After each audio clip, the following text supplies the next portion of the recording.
নমস্কার। আপনারা প্রত্যেকেই নিশ্চয়ই শুনেছেন পশ্চিমবঙ্গের বহু মানুষের আধার কার্ড ইনঅ্যাক্টিভ করা হয়েছে। বহু মানুষ কিন্তু যে রেশন সামগ্রী হয় সেটা তুলতে পারছেন না। এবার আধার কার্ড যদি অচল হয়ে যায় তাহলে ব্যাংক অ্যাকাউন্টেও একটা এফেক্ট পড়বে। তাছাড়া বিভিন্ন রকম রাজ্য সরকারের যে প্রজেক্ট আছে, কৃষক বন্ধু, লক্ষ্মী ভাণ্ডার, বার্ধক্য ভাতা, এগুলোও কিন্তু পেতে অসুবিধা হবে। সেই জন্য পশ্চিমবঙ্গ সরকার অর্থাৎ আমাদের রাজ্যের মুখ্যমন্ত্রী মাননীয়া মমতা বন্দ্যোপাধ্যায় তিনি সোমবার নবান্নে একটি প্রেস কনফারেন্সের আয়োজন করেছিলেন। সেখানে তিনি জানিয়েছেন যাদের আধার কার্ড বাতিল হচ্ছে তাদের কিন্তু আধার কার্ডের বিকল্প একটি কার্ড দেওয়া হবে। সেটা কী টাইপের কার্ড হবে সেটা পরে ঘোষণা করা হবে, কিন্তু আধার কার্ডের সমতুল একটি কার্ড দেওয়া হবে।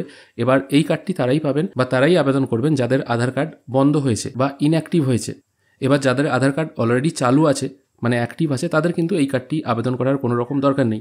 তিনি সেই প্রেস মিটিংয়ে আরও জানিয়েছেন যাদের আধার কার্ড ইনঅ্যাক্টিভ হয়ে গেছে তারা কিন্তু খুবই সমস্যায় পড়েছেন এবং ভবিষ্যতে এই আধার সমস্যার জন্য তারা যাতে কোনো আর্থিকভাবে ক্ষতিগ্রস্ত না হন সেই দিকটা চিন্তাভাবনা তিনি করছেন, যার জন্য তিনি কিন্তু এই নতুন বিকল্প কার্ডের কথা বলছেন।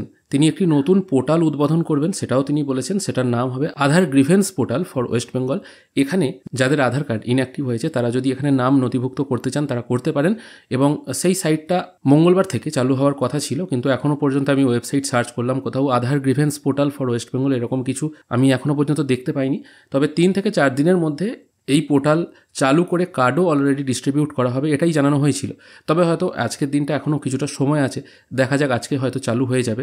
অর্থাৎ এইটুকু বোঝা যাচ্ছে যাদের আধার কার্ড টেম্পোরারি বন্ধ হয়েছে বা ইনঅ্যাক্টিভ হয়েছে তারা কিন্তু এই নতুন রাজ্য সরকারের দেওয়া কার্ড গ্রহণ করতে পারেন এবং এই কার্ডগুলি গ্রহণ করলে আপনারা কিন্তু আধার কার্ডের সমতুল মর্যাদা পাবেন এবং আধার কার্ড রিলেটেড যে সমস্ত পরিষেবাগুলো পেতেন এবং যেগুলো আপনাদের বন্ধ হয়ে গেছে সেগুলো কিন্তু এই কার্ড ইউজ করে আপনারা আবার চালু করতে পারবেন। নতুন এই পোর্টাল চালু হলে সেই পোর্টালে আপনারা কী করে নাম নথিভুক্ত করবেন সেই নিয়ে বিস্তারিত আমি আলোচনা করে দেবো। এই ভিডিওতে শুধু এই ছোট্ট আপডেটটুকুই দেওয়ার ছিল।